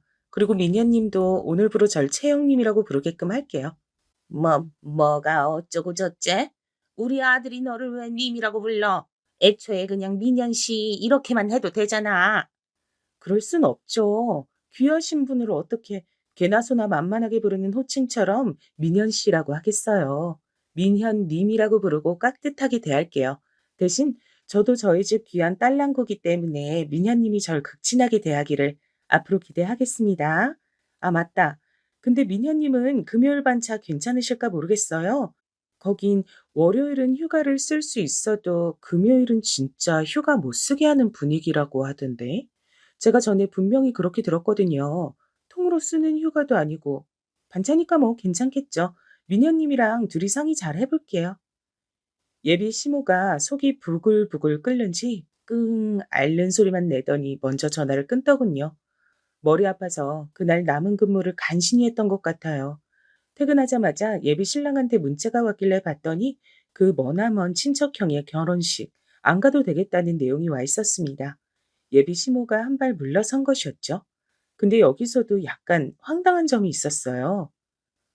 우리 엄마가 나보고 금요일에 오후 반차 쓸 수 있냐길래 욕먹을 각오하고 그냥 쓸 수는 있다고 했더니 나한텐 창원에는 너 혼자 보내라더라. 그래서 그건 못하겠다고 그냥 나도 반차 쓰고 같이 가겠다 그랬지. 그랬더니 결혼식 가지 말래. 절대로 가지 말래. 에라이. 팔이 안으로 굽는 것도 정도가 있지. 예비 시모가 정말 너무하신 분이라는 생각이 들었네요. 결혼도 하기 전인데, 게다가 이제 막 결혼할 거라고 인사만 드린 사이인데, 어떻게 저를 그 머나먼 친척 결혼식에 혼자 보낼 생각을 했단 말인가요? 지금 생각해보니까 말이 안 되다 못해서 헛웃음만 나오는데, 그땐 지금처럼 심각하게 안 받아들였다는 게 안타까울 따름입니다. 가만 보니까 처음 뵀던 그때도 날 안 입곱게 보셨던 것 같기도 하네. 제가 눈치가 너무 느렸던 건가 싶어졌습니다. 눈치가 너무 없어서 맹랑하게 행동해 버렸던가 싶어서 예비 시모와의 첫 대면 때를 상황에 돌이켜봤죠. 절 쳐다보며 엄청 과장스럽게 놀라는 표정을 지으시더니 이렇게 말을 하셨어요. 어휴, 세상에. 여자 키가 왜 이렇게 커요? 제가 그저 머쓱하게 웃었죠. 저는 168cm, 그리고 예비 신랑 키는 174cm였습니다. 그런데 예비 시모가 한 다음 말이 가관이었습니다. 우리 아들이 지금 180 정도인데 둘이 옆에 섰을 때 그 정도면 아가씨가 커도 너무 크네. 여자가 170 넘어서 어떡할라 그럴까? 그간 마음고생 많았겠네. 왠지 안쓰럽던 눈길로 혀를 끌끌 차시던데 혹시 이게 말로만 듣던 병주고 약주고인가 싶어서 전 어리둥절했습니다. 어쨌든 정확한 사실을 위해 잘못된 정보를 정정해 드렸는데요. 저 키 170 안 넘어요. 168이거든요. 그랬더니 예비 시모가 저한테 숫자 깎지 말라는 거예요. 너무 황당했죠. 아주 단호한 얼굴로 저한테 그러시니까 저도 자꾸만 진지하게 대처를 하게 된 겁니다. 가벼이 말을 하셨다면 저도 그냥 웃고 넘겼을 텐데 정색까지 하면서 그러시니까 그때 마침 제가 직장인 건강검진 받았던 걸 가방에 그대로 넣어서 며칠 가지고 다니던 중이란 게 생각났어요. 집에 둔다는 걸 항상 깜빡해서 스스로의 돌머리가 원망스러웠는데 그 순간만큼은 고마웠습니다. 얼른 꺼내서 보여드렸죠. 거기에 나온 제 키는 168.2cm였고요. 그걸 보시고 예비 시모가 하시던 소리. 키를 잴 때 머리를 숙이면 그럴 수 있다고 하더군요. 그래서 제가 여쭤봤죠. 제가 알기로 민현인 올 초에 받았던 건강검진에서 174 나왔던데? 옛날에 군대 가기 전 신체 검사엔 173이었고요. 그럼 민현인 키를 잴 때마다 머리를 숙인 건가요? 180인데 그 정도로 작게 나오려면 아예 인사를 하는 것처럼 머리를 숙였던 걸까요? 그랬더니 예비 시모 아무 소리도 안 하셨고 잠시 후에 화제를 돌리셨어요. 갑자기 웬 날씨 얘기를 꺼내셨습니다. 그때 처음부터 어쩌면 저는 밉보였던 것일지도 모를 일이었죠. 특히 저한테 키뿐만 아니라 나이 얘기도 하셨으니까요. 예비 신랑이 저보다 더 어린 여자를 만나 결혼하길 바라셨던 모양이었습니다. 저보고 나이가 좀 많아서 아쉽단 뉘앙스를 비추시길래 전 그냥 아, 네 하고 말았었는데 가만히 짚어보니까 제 조건이 마음에 안 드셔서 꼬투리를 잡으시던 모양새 같았어요. 곱씹으니까 씁쓸해지더군요. 혹시 예비 신랑이 외동이나 되었냐고요? 그건 아니었어요. 대신 유일한 아들은 맞았습니다. 아들에게 유난 부리는 엄마들이 솔직히 꽤 되잖아요. 제 예비 시모가 그런 유형에 속하셨던 거예요. 머나먼 친척 결혼식에 안 가게 된 걸 두고 예비 시모는 제 탓을 하셨습니다. 저 때문에 예비 신랑이 따라서 그 결혼식에 참석 안 하겠다고 한 거라네요. 어이가 없었죠. 제가 정말로 예비 신랑을 민현님이라고 칭했고 예비 신랑한테도 저를 그렇게 부르라고 했었거든요. 그랬더니 예비 신랑이 이런 황당한 상황을 듣고 예비 시모한테 막 뭐라고 했던 겁니다. 아, 엄마. 채영이하고 난 대학 때 원래 알던 사이야. 동갑이고 그때 진작에 친구 먹었었는데 웬 호칭 정리를 강요하셨어? 우리가 서로 그냥 편하게 잘 지내도록 냅둬. 그러자 예비 시모가 이를 갈면서 저한테 편하게 서로를 불러도 된다고 해주셨던 겁니다. 동갑이니까 재밌게 잘 지내라고 그런 덕담이나 해주셨다면 얼마나 좋았을까요? 덕담은커녕 악담을 함께 남겨주셨어요. 내가 너한테 필히 강조해둬야 될 게 있구나. 옛말에 암탉이 울면 집안이 망한다고 했다. 네가 키도 크고 덩치도 산만하고 나이도 많고 거기다 결정적으로 기도 세니 기센 여자 만나서 우리 아들이 앞으로 기 못 펴고 살 생각을 하니까 내가 머리가 치끈거린다. 아, 제가 그런 인상을 드렸는진 미처 몰랐네요. 되도록 목소리 높이지 않고 얌전히 잘 지내보겠습니다. 노력할게요.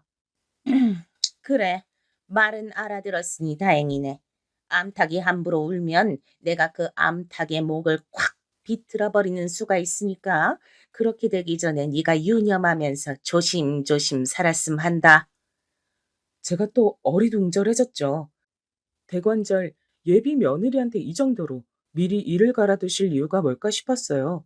그런데 나대지 말라고 경고를 받고 있던 와중인 이상 따져 묻지 않는 게 나을 것 같아서 가만히 있었습니다.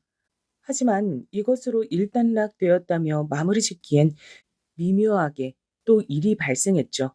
저는 암탉 비유를 들었던 이후에 아주 조용히 지냈습니다. 조용히 못 지낼 이유도 없었고요.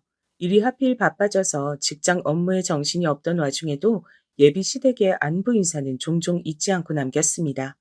전 그 시기에 제가 정말 잘했었다고 생각을 합니다.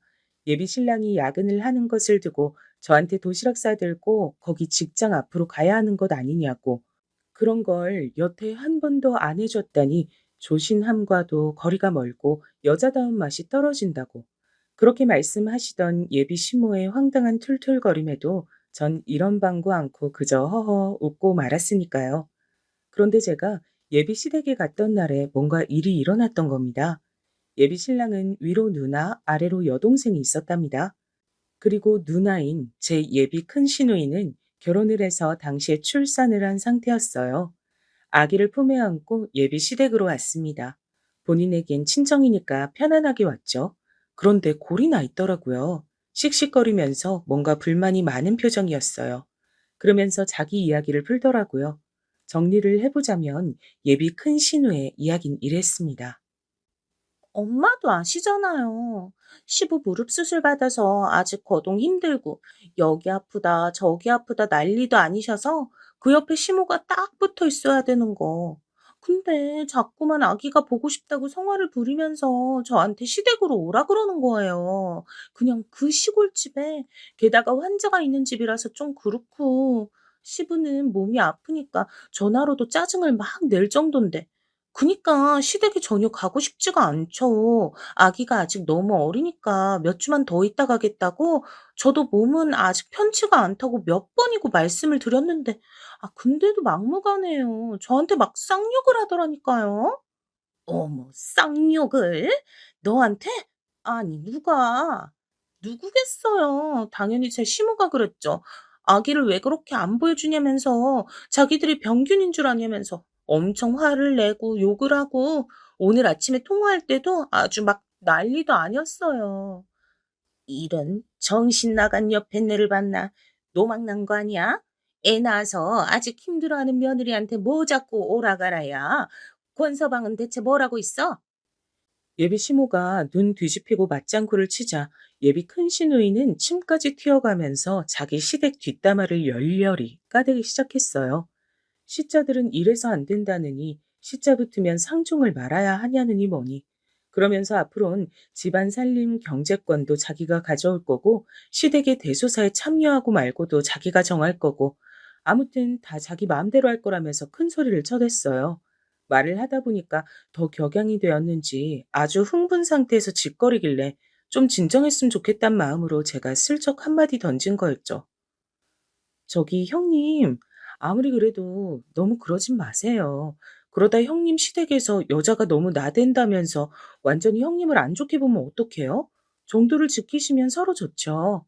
왜요? 여자는 뭐 너무 나대면 안 돼요? 나는 너무 나대고 엄청 나대고 매우 나대고 아주 나대는 것들은 싹 다 나대고 싶은데요. 우리 예비 올케 생각은 다른가 보죠? 네? 아니, 다르다기보다는요. 그냥 암탉이 울면 집안이 망한다고 하니까. 그래서 말씀드려본 것뿐이에요. 웬 헛소리라고 그래요? 암탉이 울 땐 왜 울겠어요? 수탉이 제 기능을 못하니까 그렇겠죠. 저희 집만 해도 그렇잖아요. 저희 엄마 보세요. 일생을 목소리 크게 높이며 사셨지만 저희 집안이 이날 이때까지 잘 먹고 잘 살았답니다. 예비 시댁이 되게 부자는 아니었지만 형편이 제법 넉넉하긴 했죠. 예비 시부는 작게 공장을 차려서 운영하길 30년 가까이 하시다가 이제 접으시고 이런저런 소일거리나 찾아서 외출을 다니고 계셨는데 작은 규모의 공장만으로 예비 시댁이 건사하고 살았다는 게 정말 신기했습니다. 예비 시모가 따로 직장을 다니셨거나 하는 얘기는 전혀 들어본 바 없었고요. 예비 신랑의 말에 의하면 일가 친척들도 딱히 부잣집은 없었습니다. 운빨이 죽여주는 집안인 건지 어쩐 건지. 음, 아무튼 예비 큰 시누이의 말을 들으며 저는 고개를 끄덕일 수밖에 없었죠. 아, 그렇네요. 듣고 보니까 일리가 있네요. 그럼 어머님, 저한텐 왜 그러셨어요? 암탉이 울면 목을 비틀어 버린다고 하셨으면서 형님은 잘만 우시네요. 어머님도 일생을 잘 울면서 살아오셨다면서요. 암탉이 울어도 집안은 안 망하는 모양인데요. 대체 어떻게 된 일이에요? 순수한 질문을 던졌습니다. 그리고 질문을 받은 예비 시모의 낯짝은 점차 흑빛이 되어갔습니다. 예비 큰 시누이는 상황 파악을 마쳤는지 상당히 머쓱한 표정이 되었고요. 그때 마침 아기가 우는 소리가 크게 들려서 얼른 자리를 뜨더군요. 저희 세 사람이 식탁에 둘러앉아 이야기를 하는 동안 거실에서 아기를 맡고 있던 예비 작은 시누이는 울음소리에도 시큰둥하게 보던 만화책이나 마저 보고 있었습니다. 자기 조카가 이쁘지도 않은 건지 계속 귀찮다는 표정이나 짓고 있었죠. 곧이어 자매가 투닥투닥 하는 소리가 들려왔고 전 고개를 슬쩍 가로졌다가 예비 시모와 눈이 딱 마주쳤습니다. 절 무섭게 노려보시더군요. 너하고 우리 딸하고 같니? 어? 같을 수가 있겠어? 엄연히 다른 걸 가지고 네가 그렇게 비교를 하면 곤란하지. 네? 왜 달라요? 아, 한쪽은 딸이고 한쪽은 며느리라서 그런가요? 하긴 좀 아까 형님 하신 얘기만 들어봐도 그런 것 같아요. 시자는 어쩔 수 없는 모양이더라고요. 세상에나. 얘 아주 드센 것 좀 봐라. 여자기가 이렇게 드세서 어디다 쓸래? 이러니까 이날 이때까지 시집도 못 가고 이러고 있었지. 고분고분하지 못하고 기가 세니까. 여자가 그 나이까지 시집 못 가고 있으면 죄다 하자가 있어서야. 뻔해. 제, 제가요? 그럼 형님은 대체 어느 정도란 거죠? 저보다 많은 나이에 결혼하셨잖아요. 그럼 형님은 하자가 얼마나 많으셨던 분인 거죠? 하자가 너무 많아서 혹시 아예 불량품이셨던 건가요? 제가 눈을 꿈뻑꿈뻑하면서 차분하게 여쭸는데 예비 시모는 사형 선고라도 들은 것처럼 반응이 괴상했어요. 절 이 자리에서 당장 죽이고 싶지만 그럴 수 없음에 통탄하고 계시는 것 같은 그런 모습이었습니다. 표정에서 그런 모습이 보여서 저는 예비 시모가 배우의 길을 걸으셨다면 대성했을 것 같다는 그런 엉뚱한 생각을 해봤어요. 이건 아니야. 처음부터 요상했어. 처음부터 마음에 안 들었어. 우리 아들이 제대로 속아서 제대로 사기 결혼을 당하려는 거구나. 이거 큰일이다. 저를 면전에 두시고 그런 혼잣말을 하시더라고요. 저 들으라고 하신 거겠죠. 분위기는 수습할 수 없어졌고 저는 겸연쩍게 웃으며 자리에서 일어났습니다. 이만 가보는 게 최선이었으니까요. 그랬더니 예비 시모가 저를 향해 작은 목소리로 기분 나쁘게 왜 웃냐고 하시더군요. 그래서 즉시 올라가 있던 입꼬리를 확 내렸더니 그러자마자 싸가지 없이 표정 짓는다고 하셨습니다. 대체 어쩌라는 건가 싶었네요. 그때 투닥거리던 자매가 아예 싸우는 소리가 들려왔어요. 한판 붙는 모양이었습니다. 그 사이에서 아기는 더 시끄럽게 울어댔고요. 예비 시모가 진절머를 치면서 거실로 달려갔고 저는 그 틈에 겉옷을 챙겨 입었습니다. 슬쩍 거실로 가보니 예비 큰 신우가 누나를 부라리면서 온갖 신경질을 다 내고 있었고 동색 쪽인 예비 작은 신우이는 상대방을 비웃는 표정으로 얄밉게 대꾸를 하고 있었죠. 예비 작은 신우는 아직 대학생이었어요. 늦둥이라 그런 것만은 아니었고 대학을 재수로 들어간 데다 휴학을 밥 먹듯이 해석을 했습니다. 그래서 자기 친구들이 대학 졸업하고 다 직장을 잡기 시작하던 그때에 아직도 졸업 근처도 못 가고 있었죠. 아르바이트라도 하면 좋겠는데 그런 것도 안 했어요. 돈을 안 벌 거라면 안 쓰면 될 일인데요. 애석하게도 예비 작은 시누이는 쥐뿔, 아무런 능력도 없는 주제에 명품에 걸핏하면 눈독을 들이는 인물이었습니다. 대체 자기가 뭐라고 명품 시장을 꿰고 있는다는 말인가요? 예비 신랑과 연애 시작한 지 1년 정도가 됐을 무렵 저는 그 여동생의 존재를 제대로 각인하게 됐죠. 와, 배부르고 맛있게 잘 먹었다. 채영아, 네가 가자고 한 식당 중에 맛 없었던 데는 없는 것 같아. 우리 집은 엄마가 요리를 전혀 못하시는 편이고 그렇다고 누나가 요리를 해준 것도 아니고 아버지는 부엌에 계시는 걸 못 봤고 그래서 나는 소위 집밥이라고 불리는 메뉴들은 정말 좋아하거든. 아, 남들은 집에서 이런 걸 먹으면서 컸구나 싶은 생각이 들어서 근데 오늘 먹은 게 제대로 집밥 냄새가 풍기는 메뉴였던 것 같아. 너무 잘 먹어서 이거 내가 결제해야겠어. 네가 산다고 온 곳이지만 내가 꼭 내야겠어. 보자. 결제 카드가 왜 안 보이지? 지갑 안에 있겠지. 잘 찾아봐. 그게 어디 가겠어? 나도 그렇게 생각하긴 한데 이상하게 진짜로 안 보여. 그날따라 식당 평가를 감성적이게 하면서 계산대로 가던 예비 신랑은 자기 지갑을 뒤지다가 고개를 크게 갸웃거렸습니다. 신용카드가 하나 안 보인다 그랬어요. 두 개를 돌아가면서 쓰고 있던 예비 신랑이었기에 저도 안 보인다고 한 그 신용카드가 뭔지 익히 알고 있었습니다. 지갑과 가방을 다 뒤져봐도 없다 그랬어요. 예비 신랑이 자취방에 가서 함께 찾아봤지만 어디에도 없었습니다. 당황한 예비 신랑 대신에 제가 침착하게 우선 분실 신고부터 하라고 했죠. 그래야 결제를 막으니까요. 그리고 그 다음 날 예비 신랑에게 분노에 찬 문자가 날아들었습니다. 내용은 이거 카드 왜 결제 안 돼? 나 지금 명품관 왔는데 개망신 당하는 중이잖아. 빨리 답장 줘. 였습니다. 발신인은 예비 작은 신우였고요. 예비 신랑이 한숨을 쉬면서 골치 아프다는 듯 머리를 감싸쥐었죠.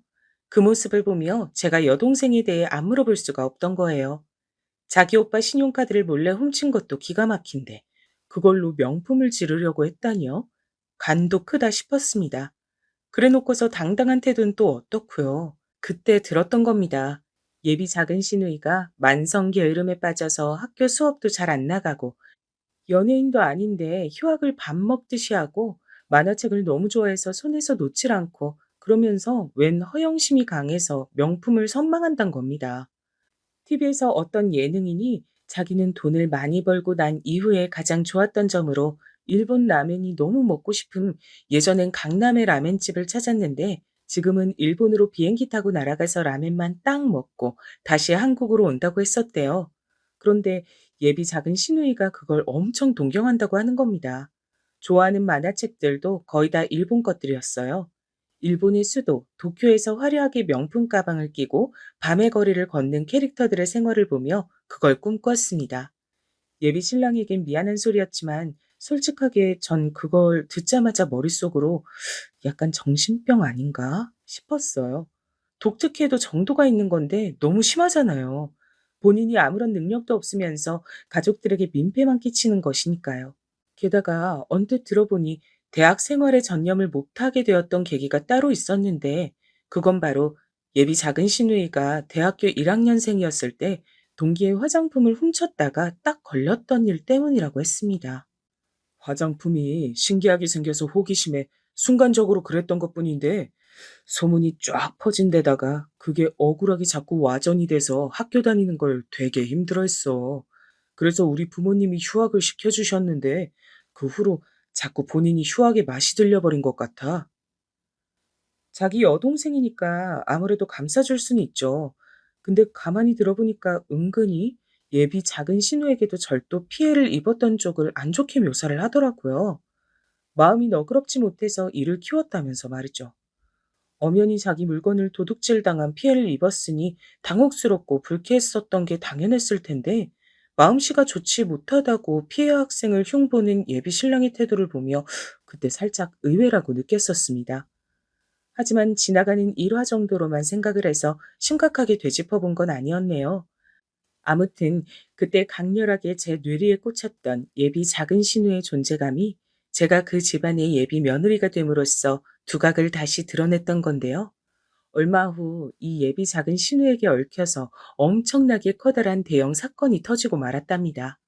그 이전에 절 못마땅히 하셨던 예비 시모가 어떻게 행동하셨는지 그 얘기부터 드려야겠네요. 예비 신랑에게 간절히 호소를 하셨다고 해요.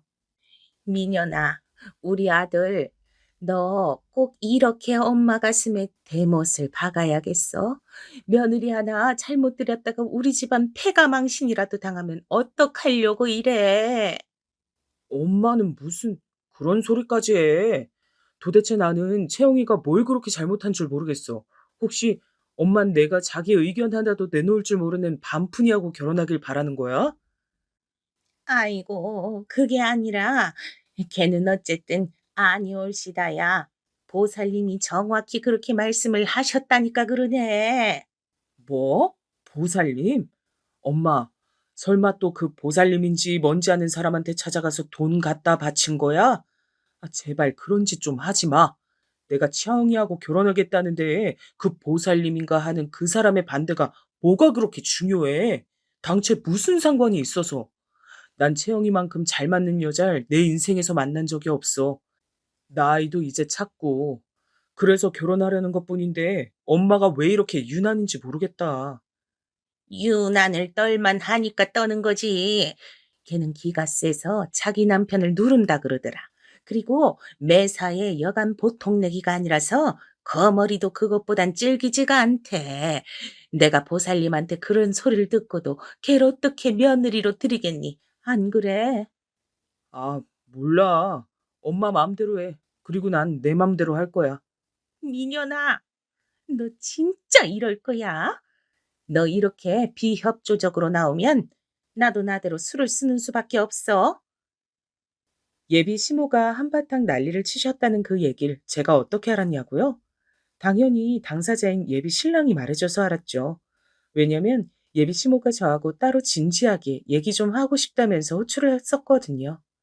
전 그렇게 됐다고 예비 신랑에게 말을 해줬고, 그러자 예비 신랑이 얼마 전에 자기 모친과 이런 언쟁이 있다고 실토를 해줬던 겁니다. 웬 보살님? 예비 시댁 집안 아주 가지가지한다 싶었어요. 안 좋은 방향으로. 자꾸 저를 흥미롭게 만드는 집안이었습니다. 아휴, 그때 아예 요즘 표현으로 손절을 해버렸어야 했는데, 초장이 말씀드렸던 것처럼 사람이 뭔가 자꾸 엉뚱한 상황을 겪으니까 머리가 멍해지고 살짝 홀리더라고요. 그래서 예비 시모의 호출에 따라서 예비 시댁 근처에 있는 카페로 향했습니다. 그런데 예상치 못하게 예비 작은 신우까지 와 있더라고요. 제가 도착하니까 한 테이블 떨어져서 혼자 따로 앉더니 만화책을 꺼내서 그것만 들여다봤습니다. 내가 아무리 좋게 생각을 해주려고 해도 우리 아들 짝으로 너는 안 되겠어. 마음에 안 드는 애를 괜히 억지로 내 며느리 삼으려고 할 필요가 없겠더라. 그래서 너한테 정식으로 지금 말을 하마. 우리 아들하고 헤어져. 저는 별로 그럴 생각이 없는데요. 전 제 남자친구하고 결혼을 하려는 거지 그 가족들까지 떠맡을 생각이 없어요. 왜 어머님의 마음 때문에 제가 헤어져야 하는 건지 모르겠습니다. 그리고요, 두 사람이 만나는 건데 어떻게 한 사람만 헤어지나요? 박수도 짝이 맞아야 소리가 나죠. 제가 헤어지자고 했을 때 어머님 아들이 만약에 싫다 그러면 그땐 어쩌시려고요? 얼빠진 척 표정은 지으면서 말은 청산유수로 할 말 다 해대는 거. 그래, 내가 처음부터 이런 꼬라지가 마음에 안 들었어. 그니까 보살님이 네 신상만 가지고도 다 꿰뚫어 보신 거겠지. 네? 보살님이요? 아, 저도 그거 뭔 얘긴지 들어서 아는데요. 그런 거 맹신하지 마셨으면 좋겠어요.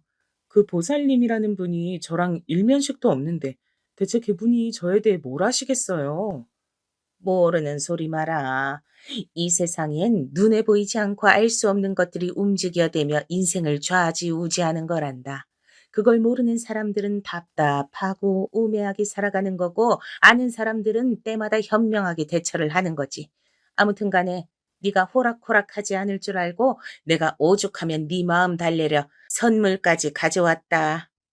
아, 테이블 아래에 있는 쇼핑백들이요? 그거 제 선물이었어요. 저거 받고 얌전히 꺼지란 건가요? 혹시 제가 선물을 안 받으면 어떻게 되나요? 저건 어차피 넣어주려고 산 것들이니까 저거 받고서 우리 아들하고 당장 안 헤어지더라도 일단 그러려니 하겠다. 그러니 선물은 꼭 가져가렴. 그리고 우리 아들하고 헤어지라는 내 말도 깊이 더 생각해보고 알았니? 화를 막 내시는 투는 아니었고요. 약간은 한숨을 담아 말씀을 하셔서 제가 대꾸할 엄두가 안 났죠. 게다가 예비 시모는 당신의 딸에게 잔소리를 하시기 위해 곧 자리에서 일어나셨습니다. 옆 테이블로 가서 예비 작은 신우에게 언제까지 만화책이나 보고 자빠져 있을 거냐면서 인생 낭비 좀 하지 말라며 잔소리를 엄청 늘어놓으셨어요. 잔소리에 짜증이 난 예비 작은 신우가 말대꾸를 하기 시작했고, 그러면서 양상이 길어졌습니다. 전 왠지 이만 가봐도 될 것 같아졌죠. 예비 시모는 당신의 딸에게 시선을 고정한 채로 저에게 소리로만 선물 싹 다 챙겨서 가보라고 그랬습니다. 머리 아프니까 연락도 먼저 하지 말라고 하시더군요. 분위기가 말이 아닌 것 같아서 전 쇼핑백들을 챙겨서 일어났어요. 두 사람이 아웅다웅 말다툼을 하고 있어서 제가 거기다가 굳이 인사를 남기러 가는 것도 웃길 것 같아서 그러지 않았고요. 목소리로만 먼저 일어나 보겠습니다. 인사를 남긴 후 그곳을 빠져나갔어요. 그리고 그날 제가 다른 선약도 있었어서 선물은 까맣게 잊고 있었고요. 다음 날은 직장에서 워낙 바쁜 업무가 대기 중이어서 출근 전부터 정신이 없었습니다. 그래서 쇼핑백들을 대충 열어봤어요. 그랬다가 깜짝 놀랐었고요. 어? 잠깐만. 뭐야 이거? 명품백이잖아. 나한테 이런 걸 주신다고? 말이 안 되는데. 이게 어떻게 된 일이지? 게다가 저기 쇼핑백에 든 건 혹시 쓰던 거 아니야? 이건 또 뭐야? 정신이 없던 와중이었기에 내용물들이 상상 외의 것들이어서 무척 황당하다는 사실만 확인하고서 출근을 했습니다. 그래서 상상도 못했습니다. 설마 제가 절도죄에 신고당했을 줄은 꿈에도 몰랐던 거예요.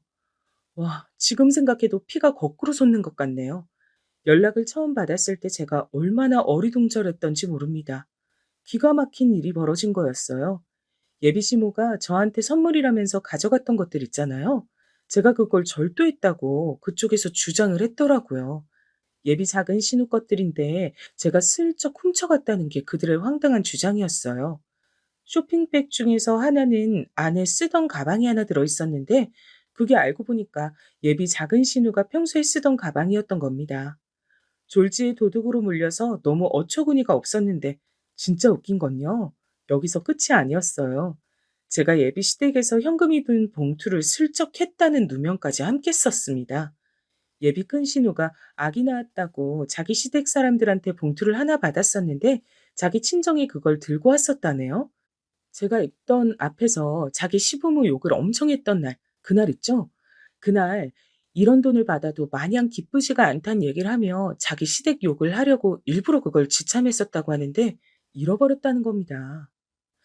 없어졌다는 거 알았을 때 우리 집 막내가 철딱서니 없게 사고를 친 걸까 봐 내가 설마 예비 올케를 의심하진 않았어요. 내 여동생이 자긴 아니라고 억울하다고 잡아떼면서 난리를 쳤을 때도 나는 그래도 내 올케 될 사람은 의심하지 않았습니다. 그런데 이번에 일이 이렇게 되고 보니까 그때도 예비 올케가 손버릇 나쁘게 굴었던 건지 의심스럽네요. 기가 막혔죠. 신뢰가 안 된다면 자기가 제가 사는 곳에 와서 다 뒤져보고 싶은 마음이라고 했어요. 듣고 어이가 없었죠. 제가 그렇게 따라줘야 할 이유도 없었고요. 그런데 예비 작은 시누이가 옆에서 저를 살살 긁었던 겁니다. 자기 사는 공간은 절대 안 보여주겠지. 아직 돈을 다 안 썼다면 증거를 남겨뒀을 수도 있으니까. 그거 증거 다 치우고 난 뒤에야 우릴 부르면 불렀지. 지금은 못 보게 할걸? 쥐방울만한 게 툴툴대면서 자기 언니한테 하는 소리를 저 다 들으라고 아주 크게 하더라고요. 그 자리는 제가 신고를 당했길래 진짜 너무 어이가 없어서 결백을 주장하고자 마련된 자리였어요. 훔쳤다고 황당한 오해를 받는 가짜 선물들도 돌려주고 싶었고요. 근데 그딴 소리를 들었던 겁니다. 그래서 제가 열받아서 지금 당장 저희 집으로 가자고 했습니다. 제가 자취하는 아담한 오피스텔, 거기서 나올 게 뭐가 있겠어요? 어디 실컷 뒤져보라고 했죠. 지금 생각해보면 제가 진짜 상황이 홀렸던 것 같네요. 굳이 왜 영장이 있는 것도 아닌데 제 공간에 그것들을 들였을까요? 잠시 후 예비 큰 신우가 제 옷장을 마구 뒤지다가 비명을 질렀습니다. 제가 깜짝 놀랐어요. 왜냐면 그 손에 봉투가 들려 있었기 때문이에요. 봉투 옆면에는 출산을 축하한다는 짤막한 자필 편지가 적혀 있었기에 예비 큰 신우가 자기 시댁에서 받은 게 확실했습니다. 이 도둑년아. 내가 이럴 줄 알았어. 우리 엄마가 너 마음에 안 든다고 했을 때부터 알아차렸어야 했는데. 아니, 이건 말도 안 돼요. 오해라고요. 저에게 누명을 씌우려는 작정인가 본데 진짜 어이가 없네요. 저는 맞섰지만 심장은 불안하게 뛰고 있었죠. 그리고 저는 실망을 하게 됩니다. 왜냐하면 예비 신랑이 저에게 실망이라고 했기 때문입니다. 너 미쳤어? 지금 이 상황에서 날 의심하겠다고? 너도 네 가족들과 한 통속이었구나. 그럼 내가 어떻게 해야 될까? 도합 1,000만 원을 네가 건든 건데 어떻게 무작정 네 편을 들겠어. 우리 엄마가 자꾸만 너에 대해 안 좋게 말을 해왔던 것도 마음에 걸리고. 하, 됐으니까 그냥 법대로 처리하자. 좋은 친구였고 연인이었습니다. 그래서 좋은 부부가 될 거라고 생각했어요. 하지만 그건 다 허상이었나 보더라고요. 가만히 돌아보면 예비 시모가 저에 대해 안 좋은 말들을 한 걸 예비 신랑은 저에게 그대로 전달해 주었죠. 진짜 자기 여자를 사랑하고 위하는 남자라면 중간에서 잘났어야죠. 저에게 왜 뭐 좋은 얘기라고 시시콜콜 전달을 다 했답니까? 이가 갈렸고 저와 절대 합의를 안 하겠다고 하는 그들을 향해 저도 분노가 피어올랐습니다. 이제는 피장파장이었어요. 제가 어릴 때부터 친정 부모님이 워낙 바쁘셔서 알아서 공부하고 알아서 자랐는데요. 그렇다고 해서 사랑을 안 받는 딸은 또 아니었거든요. 제가 일이 이렇게 돼서 변호사가 필요하게 됐다고 하자 눈에 불을 켜시면서 돈 걱정하지 말고 최고의 변호사를 선임하라고 해주셨어요. 이왕이면 부장 검사 출신 변호사가 어떻겠냐며 발벗고 나서셨죠. 덕분에 저는 화려한 이력을 가진 유능한 변호사와 함께하게 됐습니다. 처음부터 든든한 기분이 들었는데 괜한 것이 아니었나 봐요. 억울하게 누명을 쓰고 3개월이 지나서 재판이 열렸습니다. 예비 시댁이라고 부르기도 싫은 작자들, 여자 셋이 다 왔죠. 구석에 찌그러져 있었지만 예비 신랑이었던 놈도 와 있었고요. 예비 시모였던 양반은 저를 보자 피식 비웃음을 날렸어요. 저도 응수해 주려고 그쪽으로 눈을 째리던 바로 그 순간이었습니다. 그리고 정말 기가 막힌 일이 벌어졌어요. 이럴 수가. 저 얼굴은 설마 예전에 바로 그 사람? 예비 시모였던 그분이 화들짝 놀라면서 중얼거리더니 이내 입가를 파르르 떨면서 얼른 소지품을 챙겼습니다. 자기 딸들이 왜 그러냐고 묻는데도 안색이 창백하게 질리더니 출입문 쪽으로 달려가다가 넘어졌어요. kwa당 소리에 모두가 쳐다봤죠. 어, 엄마, 갑자기 왜 그러시는 거예요? 가, 가, 가야 돼. 야, 니들도 빨리 따라와. 여기 더 있으면 안 돼. 무슨 소리예요? 재판은요? 지금 재판이고 나발이고 그럴 때가 아니야, 이것들아. 정말 제정신이 아닌 것 같았어요. 누가 보면 예비 시모가 정신병원에서 가탈출한 환자인 줄 알았을 겁니다. 그 정도로 온몸을 떨면서 아무렇게나 짓거리고 있었어요. 모두가 영문을 모르고 있던 바로 그때 제 옆에서 변호사님이 이렇게 말씀하셨어요. 저는 이미 그쪽이 누군지 압니다. 괜한 수곤하지 마시죠, 김미양 씨. 그러자 예비 시모가 감전된 사람처럼 펄쩍 뛰어오르더니 그대로 줄행랑을 쳐버렸어요. 변호사님이 제 예비 시모였던 인물을 알다니 미리 들은 바 없었기에 저도 당황스러웠어요. 변호사님은 저 그리고 예비 신랑과 신우였던 작자들이 다 듣는 가운데서 엄청난 이야기를 밝히셨습니다. 제 예비 시모였던 그분 사기 전과가 엄청 많았다 그랬어요. 한때는 숨 쉬듯이 사기를 저질렀던 사기에 중독된 범죄자였고 변호사님이 검사이셨던 시절에 봤었다고 합니다. 자잘한 사기를 치며 살았던 그 양반은 그러다가 큰 건수에 몇 번 발을 담갔다고 해요. 공범들은 불고 사기판의 근원지를 실토하는 대가로 그 양반은 저질렀던 죄에 비해 대가를 덜 치렀고요. 이렇게 다시 보게 되다니 공교롭다며 변호사님이 웃으시는 동안 모두가 벙쪄 있었습니다. 예비 시댁이었던 그 집안이 이상하게 돈이 좀 있는 것 같더라니 그게 다 예비 시모였던 그 양반이 과거에 사기를 치면서 몰래 꽁쳐두었던 돈들이 시간에 흐르고 나서 슬쩍 다시 가져왔기 때문이었고요. 의외로 상황에 압도당한 예비 작은 신우였던 걔는 죄를 자백했어요. 제 방 옷장에서 발견된 돈 봉투.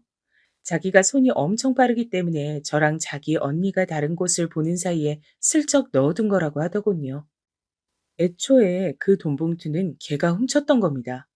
그리고 그걸 알고 있었던 자기 모친과 작당을 한 것이었고요. 당연히 카페에서 제가 절도를 했다는 것도 CCTV 각도를 미리 다 알고 있었기 때문에 치밀하게 작전을 미리 짜서 절 함정에 빠뜨린 거였습니다. 심지어는 카페 주인도 포섭을 해서 저에게 불리한 증언을 하도록 미리 손을 써놨었고요. 오빠랑 헤어지게 만들려고. 그리고 우리 엄마한테 그간 대들었으니까 괘씸죄를 물어서 누명을 쓰게 한 거였는데 이렇게 될 줄은. 울면서 걔가 했던 말들 모두 가당치 않았습니다. 예비 큰 신우였던 사람은 이 모든 추악한 비밀을 듣고 바닥에 털썩 주저앉았고 예비 신랑이었던 놈은 저에게 무릎을 꿇었습니다. 미안하다며 눈물로 호소했지만 전 듣지 않았죠. 미쳤다고 다시 받아주나요? 안 될 일이었어요. 나한테 이러지 마. 그냥 법대로 처리해. 그게 가장 깔끔하잖아. 무고한 사람을 엿먹이려고 했으니 그들은 이제 대가를 치러야 했죠. 한마디로 패가 망신했습니다. 제가 예비 신랑이었던 그놈하고 일찍이 알던 사이였잖아요. 그러니 지인들한테 소문 다 냈어요. 그놈은 살면서 쌓아온 인맥을 다 잃었습니다. 직장도 그만두고 충청도로 이사가서 새로 취업을 했더라고요. 그 골치 아픈 여동생은 그렇게 오래 질질 끌며 다닌 대학을 자퇴하고 말았고요. 저를 엿먹이려다가 역으로 법의 심판을 받은 그 모친은 몇 달 뒤에 이혼을 당했습니다. 제가 그 집안을 패가망신 시켰으니 이런 거 보면 그 보살이 용하긴 하다고 이렇게 말을 하고 싶지만 어렵겠어요. 왜냐면 알고 보니까 그 보살 얘기마저 거짓이었더라고요. 개가 똥을 끊지 사기꾼이 거짓말은 못 끊는다는 걸 알았답니다.